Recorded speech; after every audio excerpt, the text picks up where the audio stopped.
Hi guys, welcome back to the channel. FPL Consult here, and today we're going to take a look at a Gameweek 28 wildcard draft. So Gameweek 28 wildcard is quite popular among a number of you guys because some of you are looking at a lot of injuries in your teams. A couple of you guys also have plans that you rather wildcard right now than later on, compared to the other popular strategies like the free hit 29, wildcard 35 and bench boost 37 strategy, as well as the wildcard 31, free hit 34 and bench boost 37 strategy. So the Game Week 28 wildcard strategy would largely revolve around wildcarding now in the double game week, free hitting later on in Game Week 34, and then bench boosting in 37.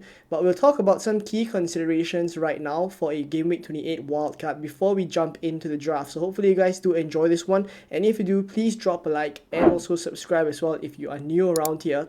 We are just 10 subscribers away from 7,000 subscribers, so if you guys could help me out and just take a second or two just to hit that subscribe button, we will be able to get to 7,000 subscribers by the end of this video. So hopefully by the time you're watching, maybe we already reach it, and if we do, then thank you very much. So we're going to take a look at some key considerations here before looking at the draft, and the first thing that I want to talk about is whether you're wildcarding now in Game Week 28 with an intention to free hit in Game Week 29 or to save the chip. Now, there are a couple of variations of the wildcard 28 strategy where some people are thinking of free hitting immediately after this wildcard and thereafter using free transfers to navigate the rest of the season up till your bench boost in 37.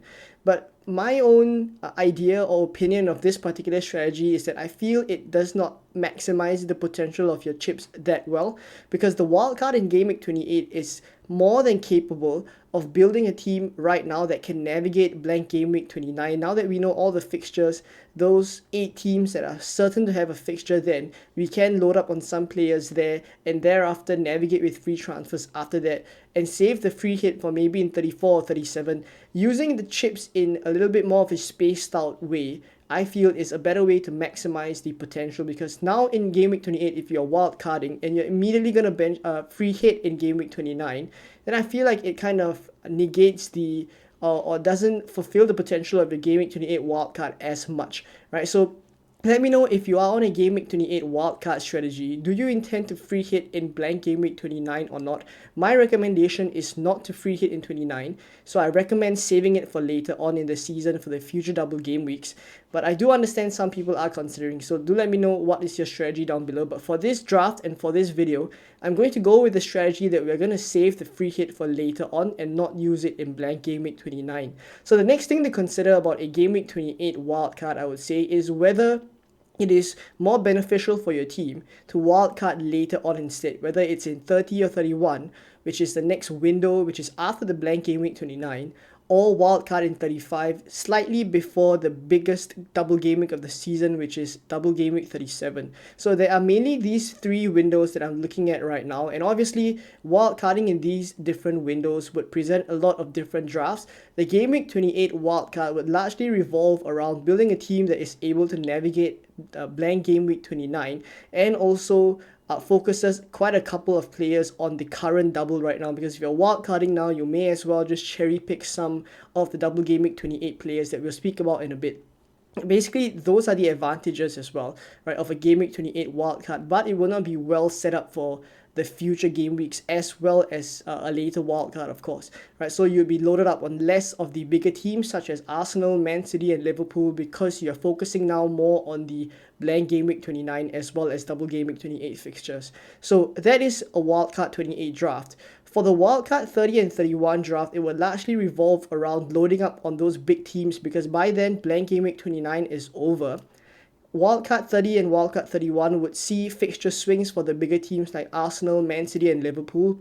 That is when you can potentially triple up on these teams as well to take you through the rest of the season, because all these big teams do have good fixtures for the rest of the season and they also are likely to double as well, right? So holding on to them is not the worst thing in the world, and I do foresee those in a wildcard in Game Week 30 or 31 would be going with that strategy. But do bear in mind as well, and that's also the comparison with a wildcard 35, that double Game Week 34 could be tricky to navigate for those without the free hit, which is why I also do recommend in this video that if you're wildcarding in 28, to save the free hit for 34, because in Game Week 34, the teams that double then aren't likely to be the ones that are doubling in game week 37 as well. So you're not going to have a lot of transfers because there's only a couple of game weeks left. If you count it, maybe about 8 or 9 game weeks, that is 8 or 9 transfers that you have. But you need to load up on double game week 37 players by the time it comes around. And if you still need to focus on double game week 34 and all the potentially suboptimal teams there, like let's say Everton, Sheffield United, Crystal Palace, that you really only want for one game week, then the free hit is honestly the best chip to use then. So wildcarding in Game Week 35 essentially allows you to dead end your team. Instead of using the free hit, then you dead end your team to Game Week 34. And thereafter, wildcard out of this team that has many Crystal Palace, Everton, Sheffield United players.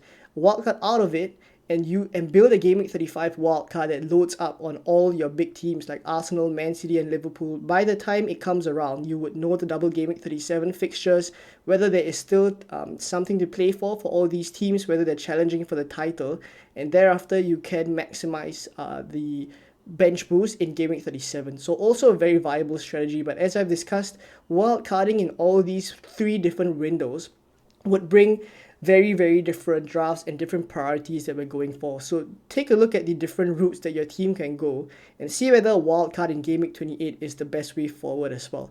So the next thing to consider for a Game Week 28 wildcard is how many double Game Week 28 players to go for, right? So in my opinion, I think it could be a bit of a trap, double Game Week 28, if we do load up on players that are potential traps. I think it could be a situation where our wildcard does not pay off immediately. So I think we have to be very careful. It is, after all, a double game week for Bournemouth and Luton. Luton, of course, not in the best form of late, right? They've lost by a huge margin to Man City. Coming off against Aston Villa, they did play pretty well in the second half, right? And they lost marginally by 3-2. But I do imagine that we have to be very careful with our Game Week 28, double Game Week 28 picks if we're loading up on these double game week players. So the ones that I would recommend from Bournemouth is obviously Solanke and Senesi. Now, both of them have their own concerns. For Solanke, we don't really know. I'm recording this before the recording this before the Bournemouth and Burnley game. So I don't really know how long Solanke is going to play for in that game, if he's even going to get some minutes. So do take it with a bit of a pinch of salt. And of course, if he plays and if he's good to go for Game Week 28, then he is probably the best one to go for.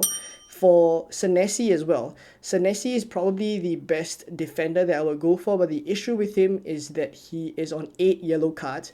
By the time you're watching, if he's already picked up another yellow card against Burnley, then I don't think it'll be that safe for us to go for him in double Game Week 28, because if he picks up another yellow card, then he's going to miss out the second game of the double Game Week 28, which is the Luton game, right? So Senesi, you have to be careful with him, right? And obviously the other alternative for Senesi is Zabani, right? So you can go for Zabani if Senesi is not an option. And then, of course, Neto in goal is also a consideration. I wouldn't go for any Bournemouth midfielders while we're on the topic of Bournemouth, because I feel like none of their minutes are technically very safe. They always tend to rotate their wingers at around the 60th minute. And Tavernier hasn't been on top form of late, so a lot of us are looking at Tavernier as a differential. I wouldn't go there as well. So for Luton, it's Alfie Doughty and Carlton Morris, obviously the ones that are more popular right now. Adebayo, I don't think he'll be back in time for Game Week 28. So it's Doughty and Morris. I think the only other one that I may consider is Ross Barkley. But the thing with Barkley, again, is that I don't feel he gets in as many attacking positions as Morris, of course, because Morris is playing as a centre forward and Barkley is a centre mid. So I definitely do feel like the points potential for Barkley is slightly less there. So be careful with your picks. I wouldn't go for any Bournemouth midfielders. I also wouldn't go for Ross Barkley or any other Luton midfielders. It's pretty much these 5 players that I've listed here: Solanke, Doughty, Morris, Senesi, and Neto that I go for in terms of double Game Week 28 players. And of course, there is a case to be made to go for lesser double Game Week 28 players. You could go for a strategy in Game Week 28, even though you're wildcarding now. You could go for less double Game Week players and go for a team that is more optimal in the longer term as well. So that works as well. And lastly, is whether you want to include Haaland or not in your Gameweek 28 wildcard draft. So I think this has to be discussed quite a bit because obviously Haaland is the best FPL asset to go for. But looking at the next three fixtures, it's Liverpool away, then a blank game week in Gameweek 29, and then Arsenal at home in Gameweek 30. So I would say that this part of the season, or these 3 game weeks, would see the least people captaining Haaland. So already less of a risk there, even though his ownership is likely still to be very high. If you go without Haaland, it's not the worst thing in the world. Not everyone is going to be captaining him. And thereafter, I'm also concerned as to how many returns he's going to get in these games, because 29 he blanks, nothing to worry about there. Arsenal are the best defense in the league for this whole season. The numbers are absolutely stellar. So I don't see Erling Haaland scoring that many against Arsenal. So it's really that Liverpool away game, and even if he pops off there with maybe a goal and an assist, it's not the worst thing in the world for the next 3 fixtures for him to just get 1 goal and 1 assist. So I think there's a fair amount of consideration that has to be given to going without Haaland. And just a bit of a spoiler as well, the draft that I'll be recommending in the next section also does not include Haaland, because I think there is a strong benefit here to go without Haaland and later on bring him back in Gameweek 31 when the Man City fixtures turn. So let's take a look now at the Gameweek 28 wildcard draft, and I'll talk you through my thought process when I'm making the Gameweek 28 wildcard. So looking at the defense for the Gameweek 28 wildcard, I've gone with Neto and Flecken in goal, even though both of them are around 4.5 million. So you're putting a bit more money into the goalkeepers right now, but I think there is some value in this. Now, firstly, Neto of course doubles now in Gameweek 28, but I think the rotation works really well with Flecken, because obviously Neto is not going to have a game in Gameweek 29. Flecken has Burnley in 29. Then come around the time when game week 33 or 34 comes around, Neto's fixtures start to get really bad, and that's when Flecken's fixtures also pick up really well. So the rotation is really good for these 2 goalkeepers. I'm going to go with both of them in goal, and obviously it seems as if right now money is not too much of an issue, because when you look at this draft, you're going without Erling Haaland. So there's loads of money in the bank. The team value is only 94.3, so you'll have about close to 10 million in the bank for some people. So having a little bit more money in goal should not be too much of an issue, and later on you can obviously make some changes as well. Right, so in defense, I've gone with Reguilon, Gabriel, Senesi, Udogie, and Doughty. Now, obviously, when we are picking outfielders, we have to have one eye on blank game week 29 as well, because the strategy here is to go for a no free hit 29 strategy, and we have to navigate that as well. So Reguilon, Udogie, these 2 players are players that play in game week, Doughty as well. Reguilon, Udogie, and Doughty, these 3 players are players that have fixtures in game week 29, so you have no issues fielding them whatsoever, right? And of course, Doughty is a player that has a double game week in game week 28. I think he's one of the more popular picks from Luton, and for good reason as well. He's on all set pieces, and in the off chance that he does get a return, he's usually quite good for bonus points as well. So Doughty, 4.6 million, definitely going to have him. For Udogie and Reguilon, both of them have pretty favourable fixtures in 29. It's Fulham for Tottenham, and it's Burnley for Brentford as well. So both of them very attacking. I like the look of both of them for blank game week 29. Reguilon, you probably can consider shipping him out once game week 29 is over. But for Udogie, I think the time horizon for him is slightly longer. In the medium term, you still can use Udogie as an option. Right, so for Gabriel and Senesi, Gabriel is at 5.3 million. Obviously, at this point in time, we know that Arsenal's defense is one of the best in the league. So if you're going to build a wild card now, you at least have to have one player that you can keep for the rest of the season. And I think Gabriel at 5.3 is a player that you can just hold on to and pretty much start every single game week when he has a game. Goal threat is really good, as we've seen from this whole season, and Arsenal's defensive numbers, we don't really have to justify. It just looks really good, right? And then for Senesi at 4.6 million, he obviously doubles in Game Week 28. I think in terms of Bournemouth defenders, he's the best one to go for because his goal threat is the highest. But the only issue with him, as I've mentioned already in the previous section, is that he is on 8 yellow cards. I'm recording this before the Burnley game. So if he picks up a yellow card against Burnley, then Senesi can very easily become Zabani as well at 4.4 million. So do keep a lookout for that. But if not, I think this backline or this defense, together with the goalkeeper pairing, is what I would go for on a Game Week 28 wildcard.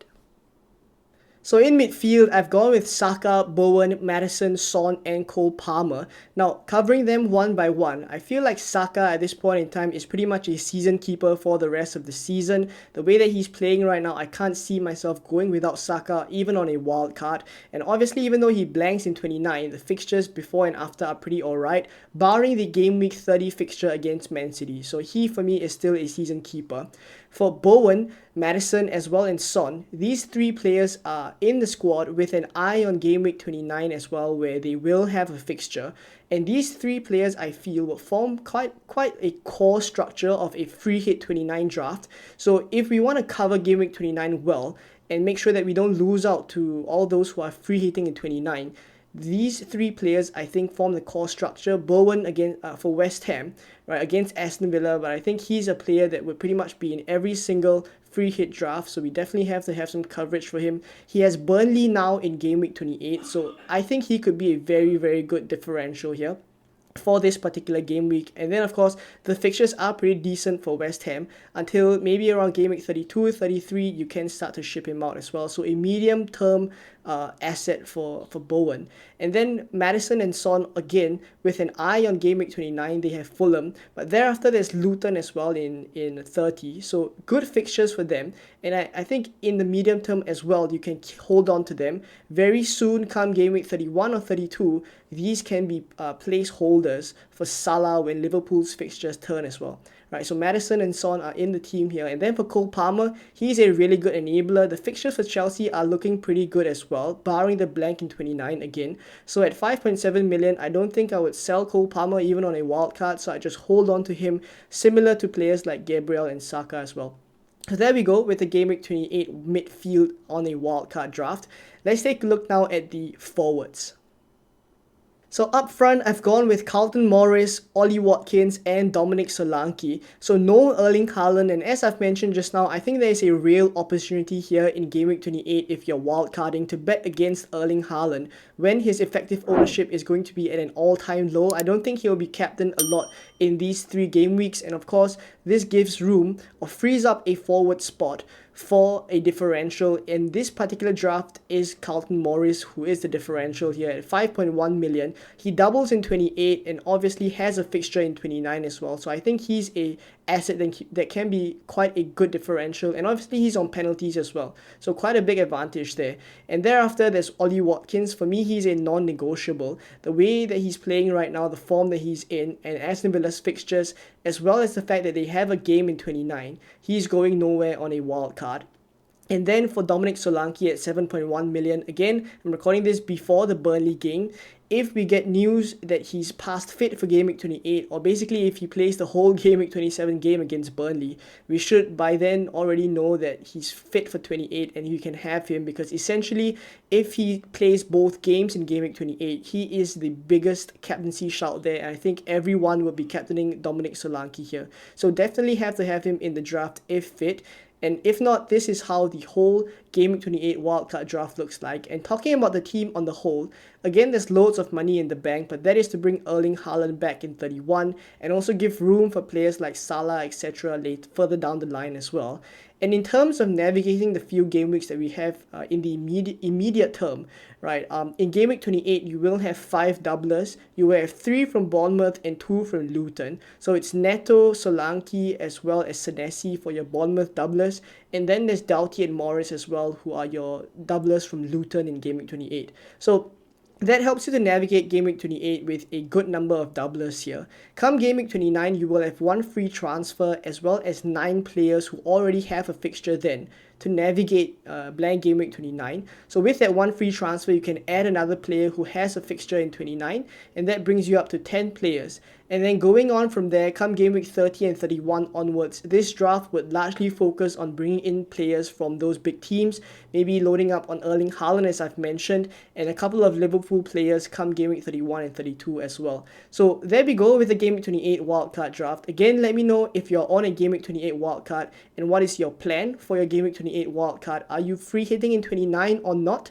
And who are you going for that I've missed out as well? If not, I hope you guys enjoyed this video and found it useful. If you did, please give it a like and also subscribe as well if you are new around here. We are so close to 7,000 subscribers, so please help me out and get us to 7,000 subscribers. If not, I'll see you guys in more Game Week 28 content very soon. Bye bye.